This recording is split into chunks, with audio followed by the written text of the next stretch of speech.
Deadpool and Wolverine. It's been over 3 weeks since this movie came out. I've kind of been sitting on it a little while. I saw this movie the week after it came out, so it's been over 2 weeks at this point. Closer to 3 by the time this video goes up. But I've been sitting on it just so I could gather my thoughts and make sure I felt the way that I felt about it. I know this movie's been out a little while, but just in case anyone hasn't seen it and was planning to or whatever, spoiler alert, I'm gonna be talking about some things that are definitely spoilers. I guess I'm just gonna come right out and say it. I have very mixed feelings about this movie. I think there are some things that they do very well. I think there are some things that I really like, I really enjoy about this movie, but there are also some things that I don't so much. Some things that I think could have been done better, that are almost just average to below average for an MCU movie, and just a movie in general. I really don't enjoy giving things ratings like in the traditional sense. I usually just say if I like something, if I don't like something, if I love something, if I hate something. But I don't really like saying, oh, this movie's a whatever out of 10 or whatever out of 5. I don't enjoy doing that. But the whole reason I'm bringing this up is because today I'm making an exception. I'm going to be giving this movie an 8 out of 10. To some people, that might seem accurate. To some people, that might seem pretty low. And the reason why is because I think a lot of people are overrating this movie. Everyone who's saying this movie is a 10 out of 10, this movie has some deep flaws. And it's still a good movie, it's still a fun movie, it's still, up there. But at the same time, it's not a 10 out of 10. I know it's popular to hate on like Rotten Tomatoes scores or other critic reviews because critics don't have the same experience with these type of movies and shows. Things like Marvel, DC, video game adaptations. They just don't experience these things the same way that the fan base does, and sometimes even just the general public. But at the same time, in the case of this movie, I agree with a lot of the critics that are giving this an 8 out of 10. The reason that I would give this movie an 8 out of 10 is because as cool as the cameos and the Easter eggs and the references were, I think that we were over-reliant on those things. And as a result, the story kind of suffered. I think that this is the weakest story of any of the Deadpool movies. But it was the most cameos and the most cool references and stuff out of any of the Deadpool movies. So the way I see it is give the story like a 6 out of 10. It was honestly pretty basic. But give everything else, the icing on the cake, a 10 out of 10. And so it kind of balances out to an 8. The way that I'm looking at this movie is the story is like chocolate ice cream, right? Chocolate ice cream is good, but it's just not super exciting. It's kind of basic. It's kind of just, it's one of the base ice cream. Just nothing much going on there in the way of interesting. But what they did was, with these cameos, they added a bunch of sprinkles. With these Easter eggs, they added a bunch of chocolate syrup. With all these references, they added a little bit of that, a little bit of that, whatever you like on your ice cream, I don't know. But at the same time, if you scrape all that away, it's still chocolate ice cream. And maybe you really like chocolate ice cream. Maybe chocolate ice cream with a lot of toppings is your thing. But at the same time, let's not pretend like it's a more complex flavor than it is. It is chocolate ice cream. And if it tastes different, it's because they had all this stuff on top, not because there's stuff in the actual ice cream. Hopefully that analogy made sense to someone other than just me. Here's where I'm at with the actual story of this movie. I think it's pretty basic. I think it's something that we've gotten in a lot of MCU movies, a lot of movies in general. The world is at stake and we have to save it. I know that that can be the premise of a great movie, but that can also just be the premise of a movie that didn't want to come up with anything better. And I think that's honestly what we get here. This feels like something that's happened in the MCU time and time again, but this time it wasn't even done as well as some of those other movies. Before joining the MCU, Deadpool had 2 movies already. The first one was a story that was very personal, and the stakes of that movie were very personal. There was no world in danger, there was no country in danger, there was no city in danger. It was just personal stakes. And I think that's one of the beauties of that movie. It's not something you often get in superhero movies. Oftentimes the stakes are higher than that. In the second movie, the stakes are a little bit higher, but they're still personal stakes. The country's not in danger, the city's not in danger, the world's not in danger, none of that. It's a personal journey for Wade, it's personal stakes for Cable, it's personal stakes for Russell, even if he doesn't know it. They're trying to save his soul, essentially. And that's really all there is to it. And I think one of the great things about having those first two Deadpool movies be so small scale in their story and in their stakes is that you can have stories that are more character driven, more character based, and you don't have to, worry about the larger world, because this is about Wade, this is about Vanessa, this is about Cable's family, whoever. It's just about the characters more so than the world. I think that's something that was done very well in the first two and not so much in this last one. I think in Deadpool and Wolverine, they tried to just up everything. They made it as big as they could. More cameos, more references, more Easter eggs. They upped the wow factor 200%. But in doing so, they lost some things. I think they lost the heart that the first two movies had. I think it's safe to say that people view the Deadpool movies as funny movies, as comedies, which they are, they're right to do so, but I think in doing so, you kind of overlook the emotional aspects to those movies. I think some of the best moments, some of the best scenes are when Wade Wilson has hit rock bottom, when he's, completely vulnerable with someone like Vanessa or with one of his friends. I think those are some of the best moments, and we kind of lose that in this movie. They try to add some emotional aspects here and there in Deadpool and Wolverine, but I don't think it just doesn't hit, for me at least, the same way that it does in the first two movies. But like I said, they tried to do a lot with this movie, and I don't think everything worked. I think the story definitely suffered. It's unfortunate that we had two good Deadpool movies where the stakes were kind of low, very personal stakes, and then he joins the MCU and is immediately thrust into the MCU formula of the world is ending, time to save it. I think that even the way they start out Wade's journey in this movie, with him going to our main MCU Earth to try to become an Avenger, why? There's no reason for that coming off of the last Deadpool movie. So it kind of just starts out of nowhere seemingly. They just kind of invented that for this movie so that everything that follows could happen. But then you have Wade lose his purpose and his motivation for this movie to really take off. Why did we decide to do that?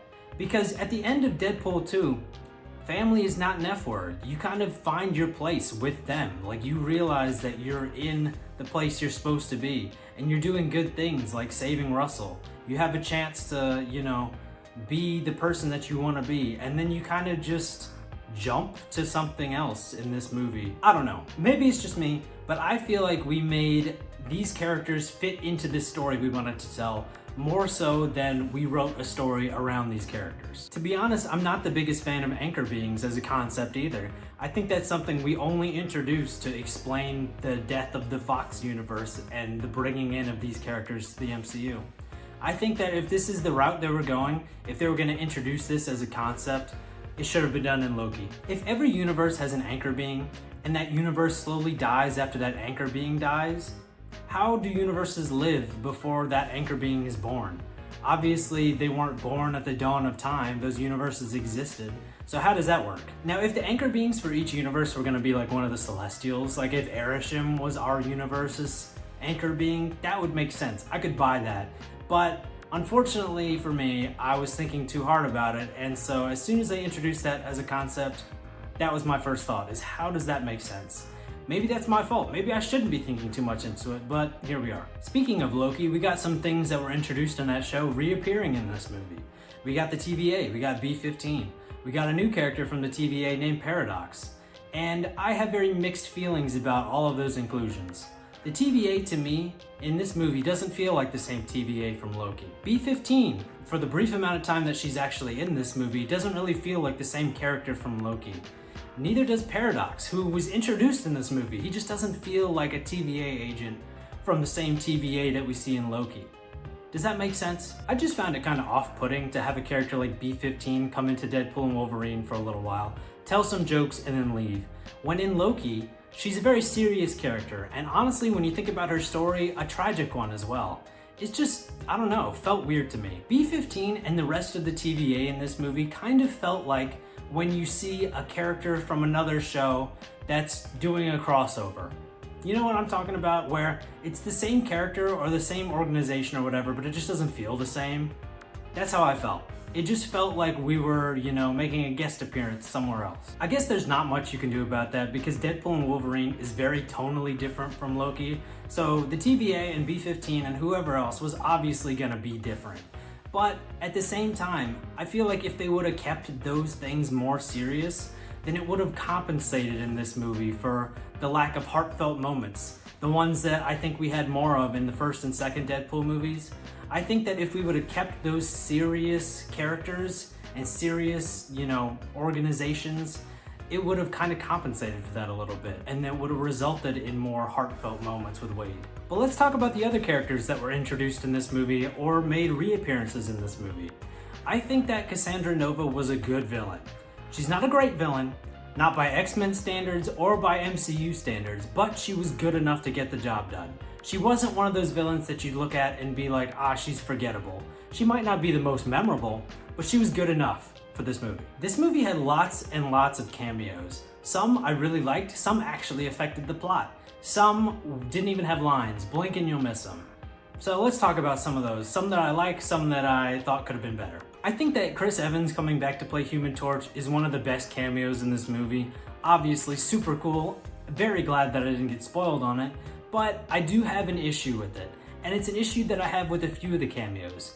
I feel like some of these cameos were kind of done for cheap laughs at the expense of the character. I know it was funny to have him fall out of the sky because Pyro took his power, and I know it was shocking to have Cassandra Nova just kill him whenever Wade rats him out, but it feels like we killed some characters just because we didn't know what to do with them, because there was no actual room in the plot for them beyond their designated cameo section. I have the same feeling about Sabretooth's inclusion in this movie. Cool to see him, the original actor from X-Men, the original X-Men, but we could have made that a fight at least with Wolverine. We could have at least, designated, 30 seconds to a short back and forth, but I know, again, shock value, Wolverine just beheads him, but at the same time, a little bit disrespectful to the character, kind of just played for laughs, for shock value. Is it just me? Maybe it's just me, but those are my thoughts. But I guess it could be worse. At least Human Torch and Sabretooth had some lines. Lady Deathstrike, the Russian, Bullseye, none of them had lines, not so much as a close-up, so there's that. But don't get me wrong, I'm glad that they were in this movie. I think it was cool that they were included. I was happy to have them. I just think we could have done a little bit more. If you've already got a runtime as long as you have, I think you could have spared an extra, 5-10 seconds to give Lady Deathstrike a line. There are some cameos, however, I don't have any problem with. Henry Cavill as Wolverine was a great cameo. I never was in favor of him taking over as Wolverine for the MCU, but I'm glad that they made him a cameo in this movie. If I had to guess, Henry Cavill as Wolverine was just fan service. They did that just because the fans wanted it, in the same way that the fans wanted John Krasinski to be Mr. Fantastic. Of course, John Krasinski isn't going to be our main universe Mr. Fantastic. I don't think Henry Cavill is going to be our main universe Wolverine. I think they just wanted to do that just to make people happy. And I'm fine with that. I don't really want Henry Cavill to be Wolverine in the main MCU. But I'm happy that we got him as an alternate. That's cool. That's something that I can get on board with. I think it's great that we got Daphne Keane back as X-23 in this movie. Unfortunately, I think they could have done more with her character, just like all the other cameos. I think that Laura could have been an emotional catalyst for Wolverine in this movie. He's at a low point. He's hit rock bottom. He needs something to push him forward, something to fight for. And that could have been his, sort of daughter. But he doesn't know Laura. He doesn't know who she is. He doesn't have one of his own that he lost. And so that just doesn't happen. I think it's kind of a wasted opportunity that he never really finds out that she's essentially his daughter. That could have been his pick-me-up, his reason to go out and fight for something again. I think that would have been a great way to incorporate the emotional aspects of Logan, something that I think this movie was sorely missing, those emotional moments. I think that could have fixed some of that, but we just don't have that. Instead, you just rely on this backstory for this Wolverine, that he's the worst Wolverine because the X-Men all died while he was out drinking. Honestly, when I was told he was the worst Wolverine, I was expecting way worse than that. That seems pretty standard, honestly. Obviously that doesn't happen every day, but the X-Men dying because he wasn't there, that's kind of a bit predictable to me. I was expecting something a little bit more tragic for him to be the worst Wolverine. But back to X-23. I love that she's in this movie, but I hope we didn't waste our last chance to put Daphne Keane in an X-23 accurate costume in the way that we put Hugh Jackman in one. Why didn't we do that? We could have done that. I wish we would have done that. We better get that in the future, because if we just missed out on our last opportunity, that sucks. And speaking of Daphne Keane, this was a big year for her. Good for her. She was in Deadpool and Wolverine and The Acolyte. I know The Acolyte isn't beloved by people, but still, Marvel and Star Wars in 1 year? Talk about choreography too. Between this and The Acolyte, she must have been training for fight scenes for like 3 months. Jennifer Garner came back to play Elektra. That was a cool cameo, but honestly, I've never seen the old Daredevil or the Elektra movie, so I didn't even really recognize her until I saw the Sigh. Sorry. And we also got Wesley Snipes back, which was even bigger, not only because he's more iconic than Jennifer Garner's Elektra, but because Ryan Reynolds and Wesley Snipes have the notorious feud where they haven't spoken for 20 years or whatever it was, which I don't even know if it's real because Wesley Snipes says that it's not. I don't know. But honestly, I have a confession to make. I know who Blade is. I know Wesley Snipes plays him. I've never seen the Blade movies. So both of those cameos I really enjoyed, but I just didn't have the nostalgia factor for me. There are definitely more cameos than this, a lot more, but I'm gonna wrap it up with this one just because we'll be here all day if I talk about every single one. Gambit. Channing Tatum finally got to play Gambit. Even if it wasn't his own movie, he got to play Gambit. And honestly, funniest character in this movie. Best character in this movie. He stole just about every scene he was in. To everybody saying that the accent is ridiculous, you can't understand him, yeah, I know. Everybody saying that it's too goofy, it's accurate. As someone who lives in Louisiana and has heard that accent a million times, it's accurate. Despite Channing Tatum's amazing Cajun accent, I don't think he should get his own movie in the MCU. I know there's been a lot of people who want it now more than ever, but I just don't think Gambit as a character is someone who needs their own movie in the MCU. Like, it would be cool, yeah, but so would a movie about Storm, so would a movie about, Cyclops, so would a movie about, any of the X-Men characters really. But is it needed? He doesn't need it. I don't think there's really room for it. I don't think it would even be possible in the next 5 years anyway. So if you're gonna wait that long for Channing Tatum to have his own movie now in the MCU, what are we gonna do? Run Channing Tatum till he's 90? That being said though, I wouldn't mind if he was the MCU's Gambit. I just don't think he needs his own movie. If he was Gambit in the X-Men movies that are gonna be in the MCU and in the MCU in general, fine. I wouldn't be opposed to that. But as far as his own movie goes, I just don't think it's needed. Oh yeah, I guess there's one more cameo I want to talk about, and that cameo is actually cameos. There's a bunch of Deadpools in this movie, like a bunch of Deadpools. And it kind of felt like Beyond the Spider-Verse with all the Spider People, but at the same time, it also has the downside of Spider-Verse with all the Spider People. All of them are nerfed into the ground. They're just no threat. They're there because it's cool, but not because we're worried about them. As much as I thought it was cool to have all these cameos, all these Easter eggs, all these name drops, I feel like we had more cameos than characters in this movie, if you know what I mean. Everyone's just, in it for a little while, oh, look who it is, ah, look who it is. The only real characters are Wade, Logan, Paradox, Cassandra. I mean, everybody else could be chalked up to a cameo, honestly. Minor supporting character, maybe, at the most, for someone like Blade or Laura. But everybody else, cameo. I wish that some of these cameos were actual characters in this movie, especially the ones that were our characters in Deadpool 1 and 2. Colossus, Dopinder, etc. But at least some of them got cameos. Some of them were written out completely. Domino, Cable, Weasel. I understand Weasel not being in this movie because of all the stuff that came out about TJ Miller. I get that. That's out of anyone's control. Understandable. But don't say that we couldn't have got Zazie Beetz and Josh Brolin because I've read the interviews. They wanted to be in it. They just weren't asked. Why didn't we get them? At least for a cameo. And I know more actors cost more money, but I feel like we could have figured it out. I feel like we could have if we really wanted to. And it sucks that those characters weren't in the movie or were relegated to cameo roles because they're part of what made the first two Deadpool movies so good. Those characters and Wade's relationship with those characters and his friendship with them, that's what made those movies so good. And you try to replace that with Wolverine, and I know that their chemistry, Hugh Jackman and Ryan Reynolds, is super good in this movie and off screen as well as friends. But I think that in terms of characters, in terms of story, immersion, it just doesn't hit the same. The team up is obviously super cool. Fans wanted it. They wanted Hugh Jackman in the Wolverine costume, etc., etc. But there's just this disconnect because this Wolverine doesn't have any history with Deadpool. Deadpool This Deadpool doesn't have any history with Wolverine really, other than his time-traveling shenanigans in the post-credit scene of Deadpool 2. So there's just this disconnect where the story just doesn't hit. It does, but it doesn't. Not as much as it could. Speaking of Wolverine, I think this movie had the opportunity to introduce whoever was going to be playing the main MCU Wolverine in like an alternate universe or something like that. Unless it's going to be Henry Cavill, they didn't do that. But I think they could have. They could have just done a little soft introduction there, just so people could have that in their heads and it would be easier to establish in the main MCU. Because I think it's going to be hard to transition from everyone who's seen Hugh Jackman as Wolverine for forever to whoever it's going to be. But here we are, down to my last big point about this movie, and probably my least popular. I think that this is the least funny of the Deadpool movies, and I know that sounds crazy to say because there are some funny jokes in this movie, but I just think Deadpool 1 and 2 made me laugh more. There are some jokes in Deadpool and Wolverine that are really big and really funny, and I laughed in the theater.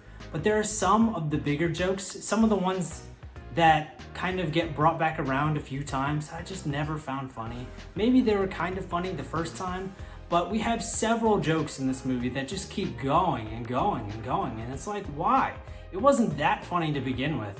It's not worth referencing 5 times. I don't know, I think Marvel Jesus was kind of funny the first time, and it was funny at the end the last time when he has risen, baby girl. That was funny. And then Dogpool was kind of funny the first time, Dogpool and Nice Pool. But then like 2 more times, it's not really that funny anymore. And then the Marvel Jesus thing, there was like 4 times in between the first time when it was kind of funny and the last time when it was really funny. I think we could have just done the first time and the last time and it would have hit better. You know what I'm saying? Things just go on too long. There's like 5 or 6 jokes that just keep going. I think that even the intro that everyone's talking up like it's the greatest thing since sliced bread, when he's killing people with Wolverine's adamantium skeleton and he's dancing, I think that's supposed to be funny, and I just didn't find it funny. Is it cool? Yeah. Is it, kind of interesting? Yeah. Is it new for the MCU? Yeah. Is it funny? I don't really think so. I guess that's humor though. Not everybody finds the same things funny. Some people find things funnier than other people find things. That's just how it is. And so I'm not trying to say that this movie isn't funny just because I didn't find it as funny. That's just personal preference. That's just pure opinion. That's not an indictment on the humor of this movie at all. But overall, I thought this was a good movie. It was a fun movie. It was a great time. I know that a lot of the points I made were kind of negative. Don't let that be an indication of how I feel overall, because this is still a good movie. Like I said, I think it's an 8 out of 10. I had a great time.